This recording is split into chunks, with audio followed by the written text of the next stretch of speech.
What are the needs and the challenges of the heroic phase? So, after a disaster during the heroic phase, it is common for people to decide they want to volunteer in assisting the crisis relief efforts.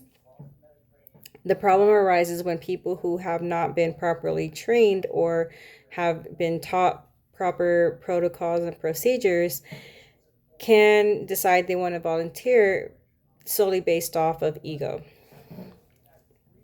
or they have a genuine, spontaneous feeling of wanting to assist, although they have no idea what they may be entering into themselves. So Pena Garay stated that it is important to understand the spontaneous volunteering within changing environmental, social, and institutional settings. This is because spontaneity, often seen as brave and heroic, can result in neglect, inconsistency, and failure to follow safety measures, which raise risk for those involved, the volunteer as well as those affected by the crisis. While some individuals might be drawn to the honor associated with being a hero during someone else's crisis, it's important for them to ensure that they are mentally prepared for such situations. This is because people who have gone through proper training, such as PFA and other Red Cross crisis trainings, they help prepare the volunteers mentally as well and encourage people to take self care days for themselves to be prepared for the challenges that may arise. So when I think about a biblical hero who faced challenges, I think about Moses. He had the right attitude. He truly loved the Lord and wanted to help the Israelites. But right after God parted the Red Sea for the Israelites, they started to complain. Still, he showed faith and bravery.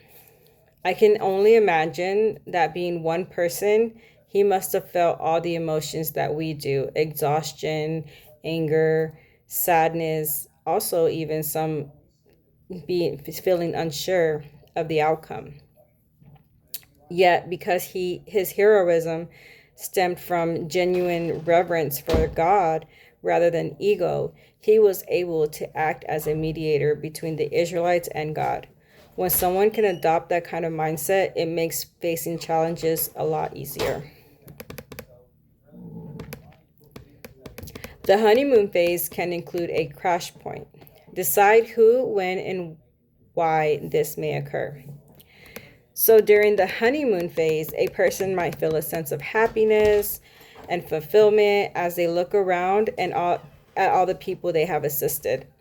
But then the initial excitement fades and the reality of the situation becomes hard to ignore. At this point, they might think, wow, I have been at this volunteer location for over 24 hours. I'm really hungry. I haven't had any sleep. So this is why it's important for a team that can take turns in helping out in the crisis situation, and also checking in with your volunteer team, checking in with each other, your peers, and making sure that each other are okay mentally, stable. And if they need to tap out for a second, having other people available and ready to allow that individual who is not okay in that moment to take a minute. So it's important to remember that even those heroes need support. Those who have a background in volunteering might feel this impact the most, as they're often at different crises, often being the first one to volunteer, often wanting to be at every location. So the key is to do a self-check, and also remember that it is okay to decide, I won't be joining this crisis relief efforts this time.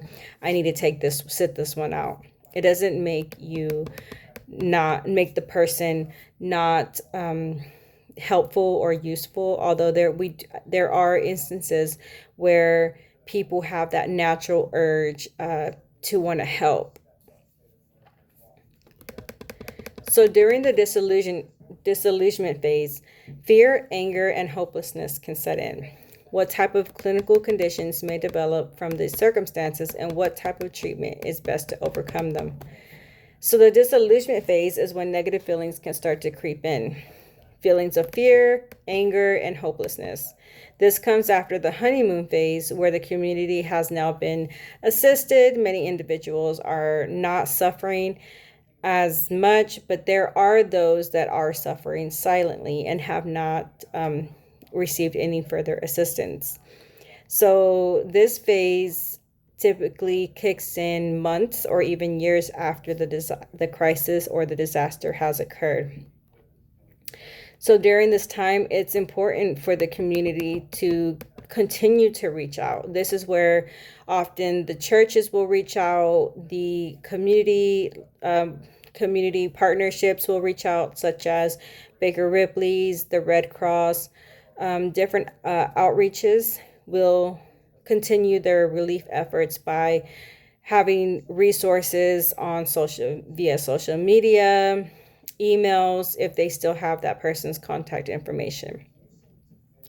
So media coverage, free medical help, and access to food and shelter visits from well-known figures, expressions of sympathy from officials, compensation packages, and promises of rehabilitation can really boost a survivor's sense of relief and confidence that their community will eventually rebuild, and that their losses will be financially compensated, as in the honeymoon phase. But 3 years after the disaster, in what's often called the disillusionment phase, is where the suicide risk increases and often exceeds levels that were higher than in the moment of the crisis. And that is from Ukisa and Matthewman, 2022. So during this phase, it's important to keep supporting trauma survivors. This means checking in on them, providing resources for ongoing care. We can't predict how someone will react to an event a year down the line. In this phase, a victim might struggle to get back to their normal routine, like going to work or building positive, healthy habits. In this phase, this person may have developed an addiction due to poor coping habits. So this is why it's important for outreach teams and disaster relief efforts to make sure that they have the community, the individual or the community that they assisted. They make sure that they have contact information for each individual they have assisted to be able to provide ongoing relief efforts. Thank you for watching, and I hope that this was informative for you and for anybody who decides they want to watch. Thank you so much.